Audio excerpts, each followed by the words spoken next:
सर्वांना अंगारकी संकष्टी चतुर्थीच्या अनंत शुभेच्छा। अंगारकी चतुर्थी म्हणजे मंगळवारी येणारी चतुर्थी, त्याला अंगारक योगावर येणारी चतुर्थी असं म्हणतात।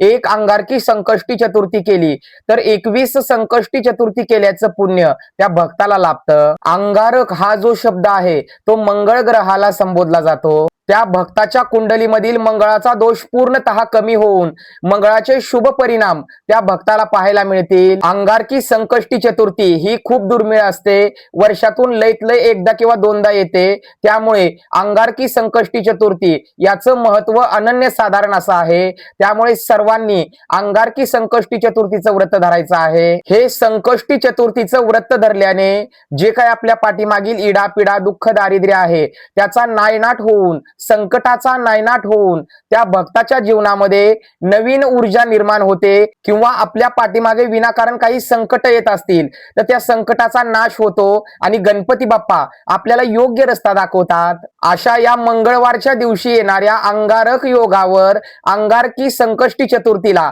अनन्यसाधारण असं महत्व आहे। त्यामुळे सर्वांना या अंगारकी संकष्टी चतुर्थीच्या मुहूर्तावर गणपती बाप्पांच्या कृपा आशीर्वादाने सुख समृद्धी भरभराट यावी, सर्वांच्या इच्छा मनोकामना गणपती बाप्पांनी त्वरित पूर्ण करून सर्वांचं मंगल करावं, हीच या अंगारकी संकष्टी चतुर्थीच्या मुहूर्तावर गणपतींच्या चरणी माझी छोटीशी प्रार्थना। गणपती बाप्पा मोरया, मंगलमूर्ती मोरया।